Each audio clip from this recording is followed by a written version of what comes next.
everyone. We are starting our unit on linear relations, unit number 5. This unit is really important because you will be using equations of lines throughout the rest of your high school math courses, especially in grade 12.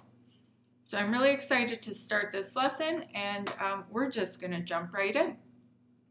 In lesson 1, we're going to plot lines using tables of values or x and y intercepts, something we have already reviewed. Then we're going to talk about points of intersections of lines and how to find them by graphing. So to isolate y means to get y by itself. And in order to do that, we have to use what we know algebraically, which is reverse Bedma. So you know how to do this from our algebra unit.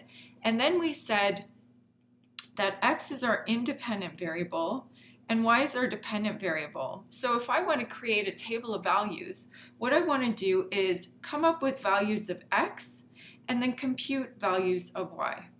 So for example, if x equals 1, I can just substitute that into my equation. That's 2 minus 5, that's negative 3. So I know that when x is 1, y is negative 3, those are partners together. Then what I can do is just pick another value.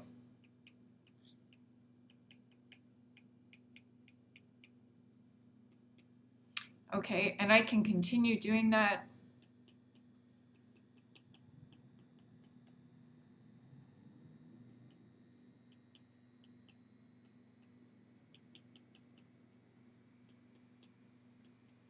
With all my favorite numbers.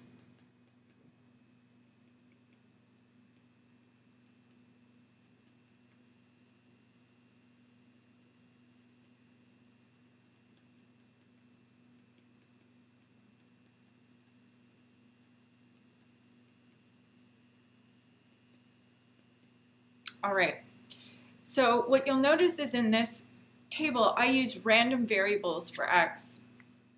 What we probably want to do, and what you probably did earlier in our intro lessons, is after you isolate y, what you're probably going to want to do is, instead of doing random values for x, we said that if we do a pattern in our x values, it helps us fill in the table, because as soon as we find a pattern with our y values, we can use the pattern.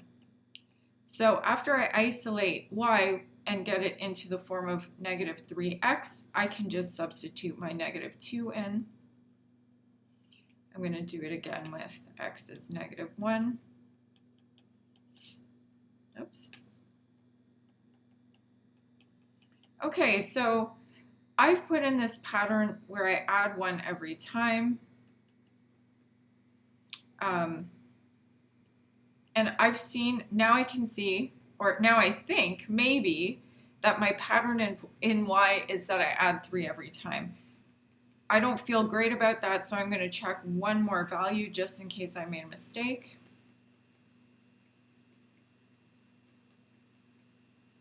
Okay, and I can see that indeed my pattern is true. So instead of doing the other two calculations, I can just follow the pattern. I just realized this should be subtract 3. Okay, so I'm going to subtract 3 every time. Let's try it again.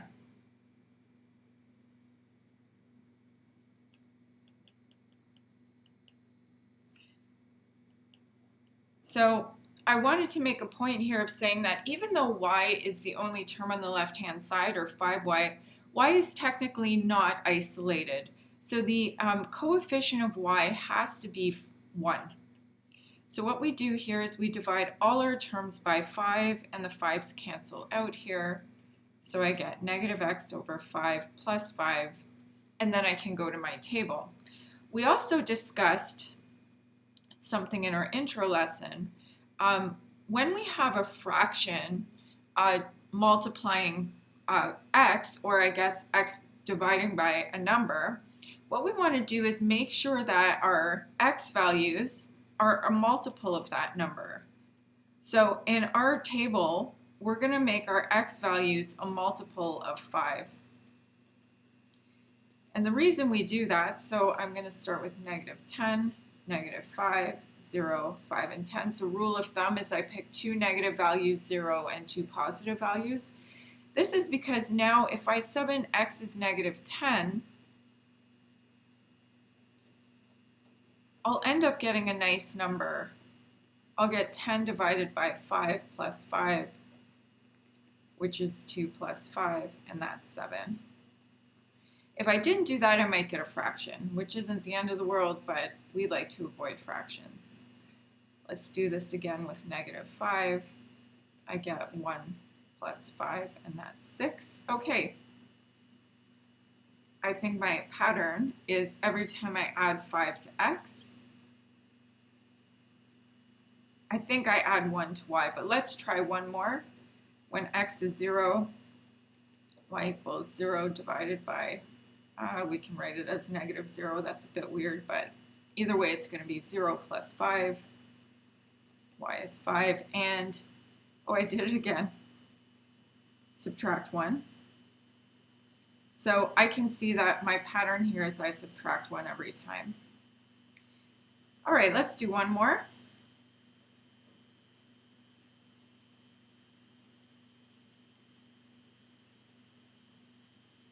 And because y is divided by 3 here, I'm going to choose these values for x. When x is -6, I get y is -6/3.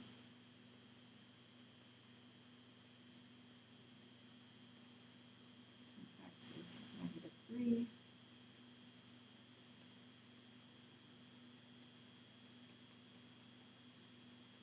All right, plus 1.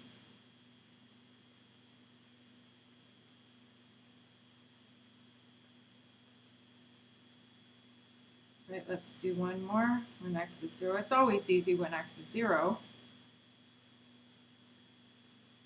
because in the end you just look at the constant term. Okay. Excellent. Now, why are we doing all this work? Well, on our next page, we're going to use a table of values to graph a line. So this line, thankfully, is already isolated. So what I'm going to do, when there's no fraction, I like to use -2, -1, 0, 1, 2. You can use whatever you want as long as it goes up in some kind of pattern. When I sub in x is 2, I get y is -5. When x is -1, I get y is -3. When x is 0, I get y is -1. I can see that it is going up by 2 every time.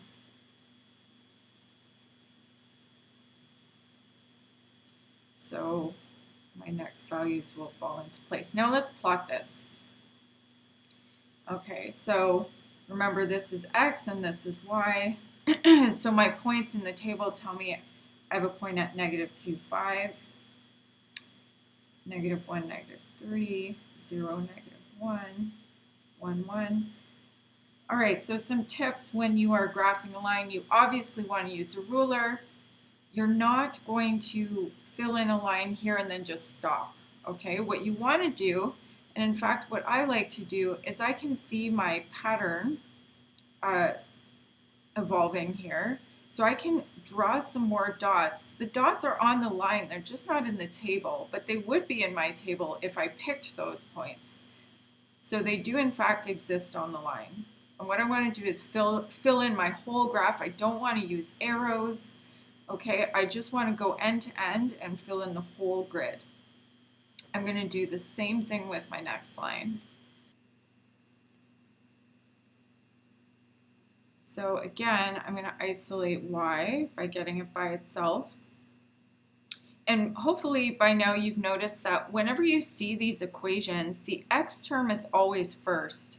So here I actually flip the order of x and 10. It doesn't matter what order it's in, but I like seeing it like this with the x term first. It's just the etiquette of the equation of a line.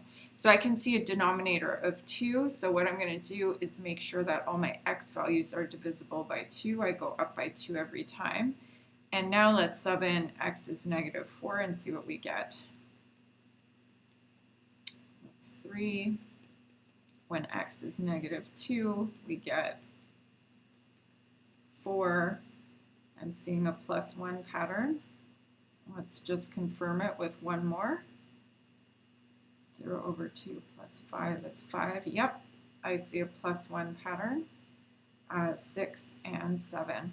So let's graph this. I have negative 4, 3, negative 2, 4. And remember, all of these terms, for example, negative 4, 3, they're alphabetical, meaning that x comes first and y is second.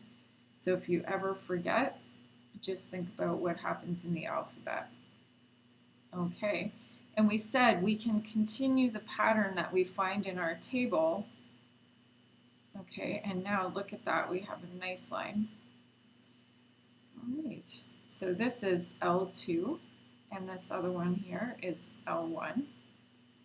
Okay, so we're getting into points of intersection, which we're going to talk about more later. But when you graph two lines on the same grid, it is possible that they intersect. And they would intersect, obviously, if they have different slopes, which these two lines do. All I have to do for part C is simply just state the point of intersection, and we can abbreviate point of intersection as the POI. And I think it's pretty clearly this coordinate. This coordinate has x value 4 and y value 7. So we can simply state that this is 4, 7.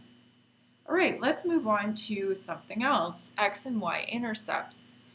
Now, if you recall, the x and y intercepts, first of all, they are coordinates.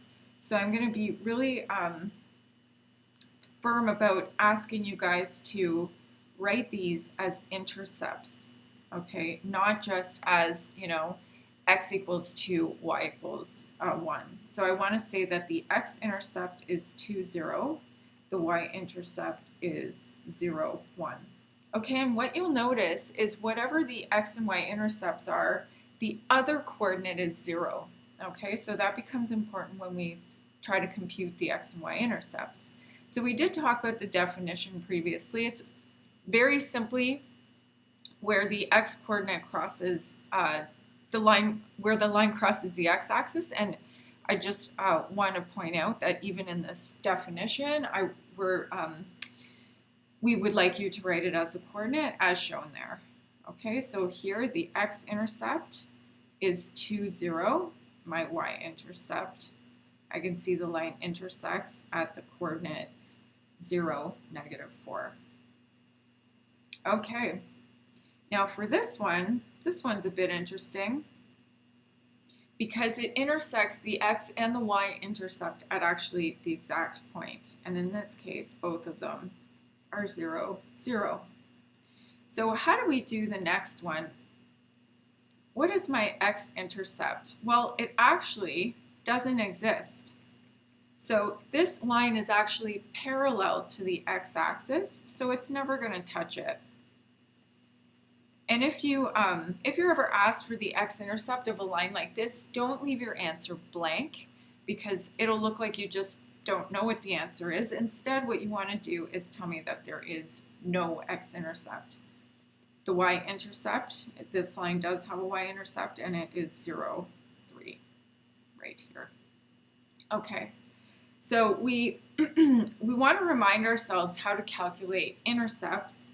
And because we know the x-intercept looks like this, okay, what might follow, what you might come up with yourself, is that to find the x-intercept, you have to set y equal to 0 and then solve for the x value. And that x value is x-int, is the x-int. And similarly, because we know the y-intercept takes the form 0 y-intercept, what we can do is set x equal to 0 and solve for the y value. Okay, and you would do this, obviously if you had a graph you could just look at it, but this is the way we solve it algebraically. So I'm going to do these, we're going to find the y-intercepts first, and I'm going to do those in blue. For all of these, you set x equal to 0 and you solve for y. So in this case, we just sub in 0. That term goes away. I get negative 4y equals 12, y equals negative 3. Therefore, the y int is 0, negative 3. So if I set x equal to 0, my coordinate here should be 0. I'm going to do this for all of the questions, and you can just follow along.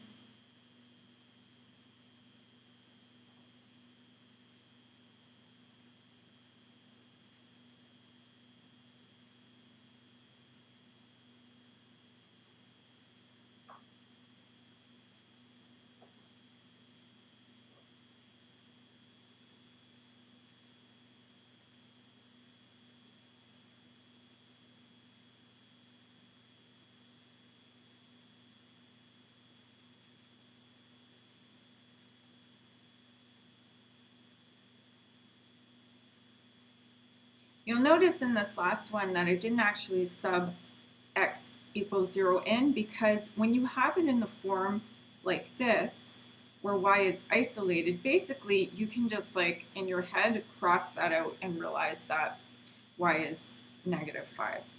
Okay, I'm going to do the x-intercepts now in purple. For the x-intercept, it is the same but opposite. We're going to set y equal to 0 and solve for x. So I'm going to get 3x minus 40 equals 12. This term goes away. I get 3x equals 12, x equals 4. Therefore, the x int is 4, 0. And the y values are all 0 because we set them to 0. That is the definition. Okay.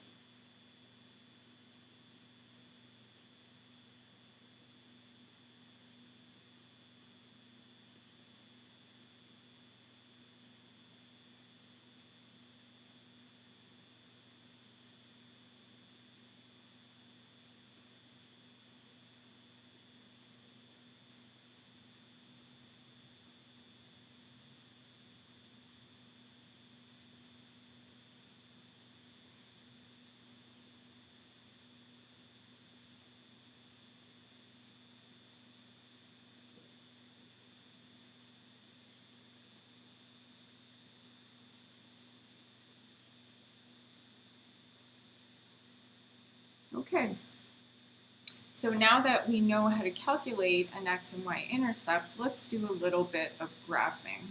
Okay, to graph a line using x and y intercepts, I sometimes prefer the table of values because you get more coordinates that you can join up, but you can in fact use x and y intercepts to graph lines. So if I want to find the y-intercept of line 1, what I'm going to do is set x to 0. I'm going to solve for y.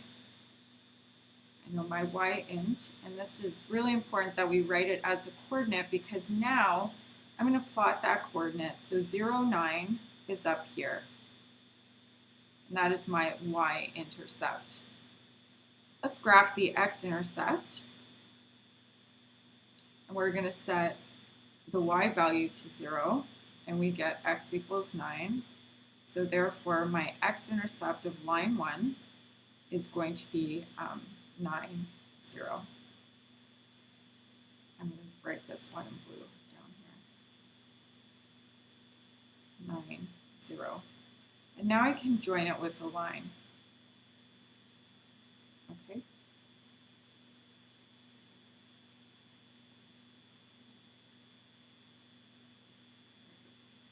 All right, line 2, we're going to do the same thing.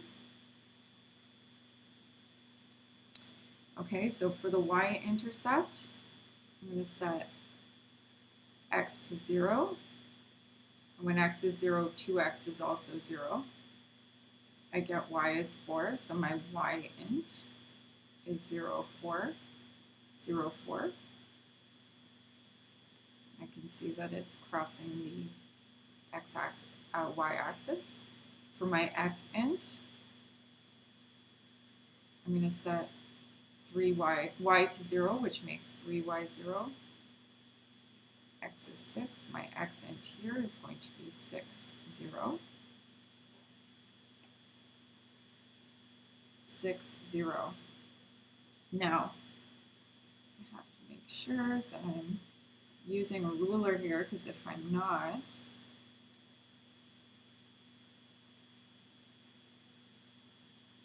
I'm not going to be able to figure out the point of intersection. Okay, so if I do this nicely, okay, what I can actually do, so in the other questions we had a pattern, and if I draw this line properly, I can see that, you know, all of these dots are on this line. If I look at the green line, if I drop down 4 and go across 6, I know that it's not a 1-to-1 ratio, but I can see that if I go down 2 and go across 3, that I have a dot there.